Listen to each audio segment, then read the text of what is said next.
Hello, I'm Bob Spoor. I'm one of the Associate Clinical Educators from Medicate Academy, and today I'm going to demonstrate, for teaching purposes, a full respiratory examination.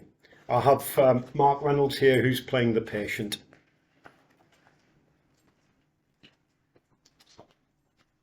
Right, hello Mark. Hello. It is Mark, isn't it? It is. Can I just confirm your name and date of birth, please? Mark Reynolds, 26th of August 1966. And that makes you how old? 59. 59 years old. Okay, well, I'm Bob Spoor. I'm one of the lay educators from Medicate Academy. Today I'm going to demonstrate, it's mainly for teaching purposes, a respiratory exam on you. Now this is going to involve me looking at your face, your hands, and we'll be looking at your chest. Okay. I'm going to look at your back as well, so I'll ask you to move forward at some point. Have you ever had a respiratory exam at all? No. Okay. I will be tapping on your chest and listening to your chest with a stethoscope. You're probably aware of what this is. Yes, thank you. Okay, before I start doing any of this, Mark, what I want to do first of all is look around the bed. I'm looking for any walking aids, any oxygen, any sputum bowls, anything related to respiratory problems. You look profuse, you look healthy, and you look relaxed. Do you have any breathing difficulties No, at all? thank you. Often when people have breathing difficulties, they may be performing a position known as stridor, where they're leaning forward and breathing heavily and tripoding with the hands. But you look relaxed in this position here. Breathing rate seems normal, and as I said, nothing around the bed. Okay, I'm now going to move closer towards the patient. This time I'm going to look at your hands. Mark, if you just pop your hands out in front for me. You can put this hand down for the moment. The hand's actually feel warm to the touch, not cold and clammy. I'm looking at the nails on the nail bed. Can you put your nails together like this to create what we call Shamroth's window? It's a diamond shape like you'll see there. No evidence of clubbing. I'm looking at the condition of the nails as well, and any lumps or bumps that may be on the hands. I'm looking for nicotine staining, which is not so common these days, but can happen in some of the older patients. Turn your hands over. I'm looking at the palms. No palmar creases, no signs of erythema. Okay, if you just pop your hands out in front of you like that, just hold them. I'm looking for any fine tremor, and if you just cock your hands back, this would be indicative of CO2 retention in the body system, but there's no flap at all. Okay, and you can just relax your hands, pop them down. I'm just going to take your pulse now, okay, Mark? And I would normally time this for 30 seconds. Mark's got a good, steady, regular, consistent pulse. It's not bounding, it's not thready. And whilst I'm doing that, I'll do this for 30 seconds and times it by 2. But unbeknownst to the patient, what I'm also doing, I'm also going to time for the next 30 seconds his breathing rate.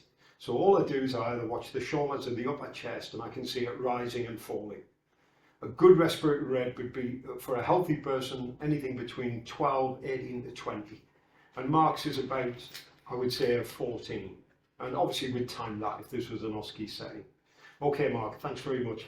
I'd also at this point offer a blood pressure. Obviously today we're not going to be doing that. We're just focusing on the respiratory exam as well.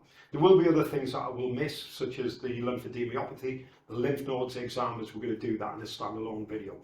Okay, so Mark, for this examination, I need exposure of your chest. I need to see your chest and your back. Would you mind taking your shirt off for me, please? It's fine. And just to maintain dignity, I'll turn away from the patient while we're doing this. If you just give me a shout, Mark, when you're ready, and pop yourself back on the bed. Okay, if you'd like to pop on the bed now for me, Mark, please. Now that I have the patient's epidermis removed, I can look at the chest for any abnormalities, any stigmata of respiratory disease. I'm looking for swelling, for scars, shape of the chest. It could be pex excavatum or barrel chest shape to the chest, but Mark seems to be normal shaped chest. There's no problem there at all. I'm also looking, as I said, for scars. So if you just lift your arms up, I'm looking at the axilla here for any sense of thoracotomies, any scars from previous surgeries. You haven't had any surgery, have you, Mark? Not on my chest. It's worth asking the patient just to make absolutely sure. Okay, I'm looking for any other swellings or masses that may be in evidence on the abdomen, but at the moment we're just looking at the chest. Okay, Mark, you're still comfortable with this, yeah? Yes, thank okay. you. What I'd like to do now is have a look at your face, look in your eyes. Okay, so if you just like to pull one of your eyelids down now, looking for, it's very profuse there, it's good colour, no signs of anemia. I'm also looking at the iris of the eye and the cornea of the eye, looking for what could be deemed as copper deposits and Kleiner-Fleischer rings, but there's no evidence of that. The sclera looks clear. I'm also looking around the eyes for any signs of xanthelasma, which is indicative more of a cardiac thing, but it's worth looking for. I'm looking at the lips to make sure they're profuse, and actually just moving back a little bit. I just want to check someone with a hand mark. I just want to check the capillary refill. Hold that for 5 seconds, release, and it refills in 2. Sorry about that. These things happen. So the eyes look clear, looks fine. The lips look profuse. Can you open your mouth for me? I'm looking inside the mouth, looking at the shape of the tongue, high arch palate, sign of fat, good dentition, and no signs of any central cyanosis. Lift your tongue to the roof of your mouth, which can be seen under the tongue there, but that looks clear as well. Okay, Mark, what I'd like to do, if you can just get yourself a bit more comfortable, lie your head on this pillow, please, and put your look off to the left for me. Okay, I'm looking down across here for any raised JVP. I can see a slight flutter, but nothing that would suggest a raised JVP. Okay, Mark, if you can pop your head back forward and keep your head back for me, please. Okay, so this next little examination I'm going to do is around your windpipe, the trachea, and I'm just going to check for tracheal deviation. This would be suggested by a mass pushing it for one side. We do that by taking the fingers like so and place them either side of the trachea. Now, this may be a bit uncomfortable, so always warn the patient that you're going to do this. Don't just dive in. Okay? Okay, does that feel okay? Not Yes, too uncomfortable. And I'm checking the cricosternal distance, which is normally 3 fingers from the sternal notch. Okay, and that looks central, no problems at all with that.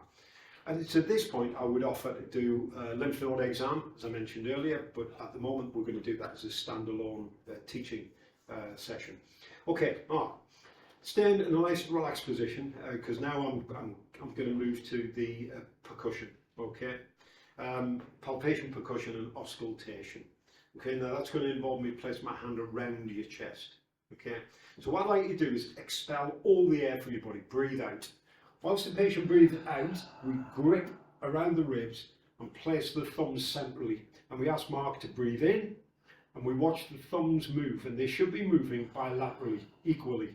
And in Mark's case, they are. Okay, so that's chest expansion.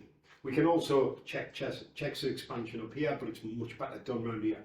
It's quite a difficult technique to master, but with practice it comes. You're able to do it quite well. One of the common mistakes is placing the thumbs on the chest.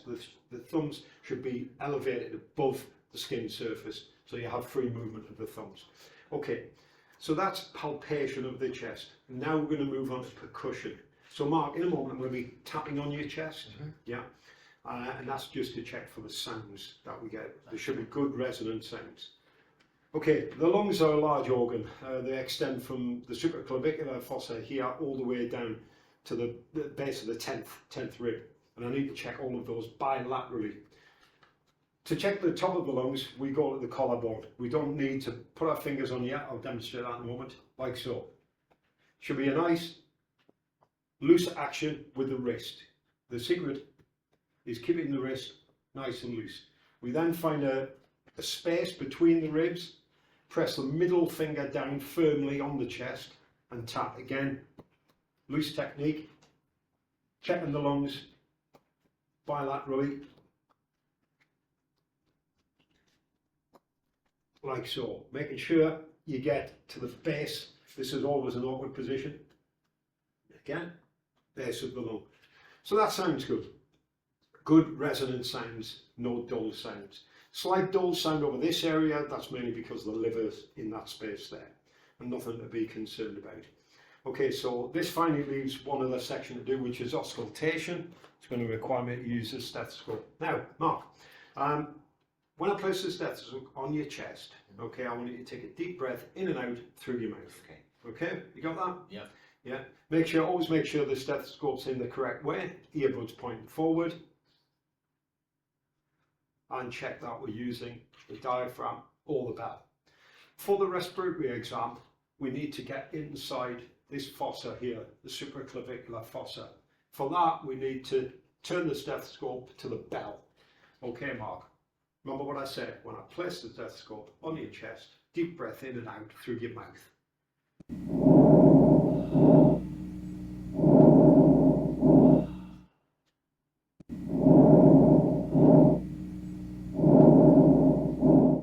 Now we can use the diaphragm.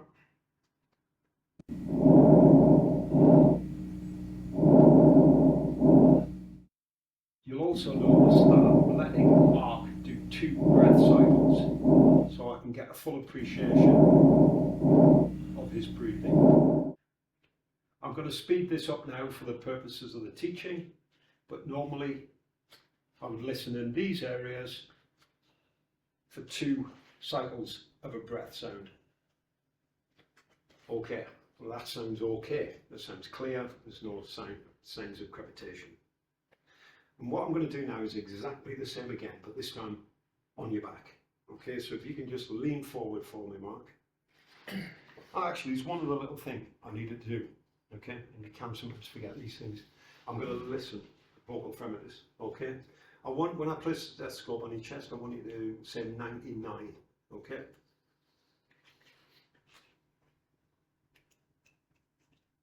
99, 99, 99, 99, 99, 99, 99, 99. Thanks, Mark. Okay, sorry about that. If you just lean forward now and turn to the side, if you can, like so. Okay. Again, I'm looking at Mark's back because I didn't have an opportunity to see it earlier on. No scars, no swelling, no wasting, no fasciculations, no fine travel of his body anywhere. Just lift your arms up again, Mark, just to double check. No, that's okay. That's clear there. Okay, during the next phase, you understand what I've been doing on the front of your chest, I'm now going to repeat on your back. Okay. In order for me to do this more accurately, I need to remove basically your scapula forward. So in order to do that, I need to cross your arms right across your body. That's it. This pulls the scapula away from the lungs so I can follow the surface down. Okay, so inspection I've done. Okay, palpation would be, again, I could grip and do a chest expansion, but I don't need to do this. It was fine on the front, so I've got no worries about that. But now I need to go to percussion. So again, I'm going to start at the top and I'm going to follow the same pattern down. Percussing, top of the lungs, and then I move paraspinally. So the scapula's here, I've got a space here, here.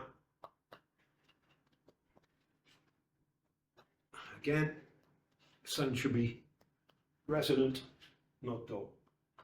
Good. Again, Mark, you know what's coming. I'm going to listen to your chest. Again, for the purpose of this, I just want you to do 1 breath cycle because this is for teaching purposes. Okay, Mark?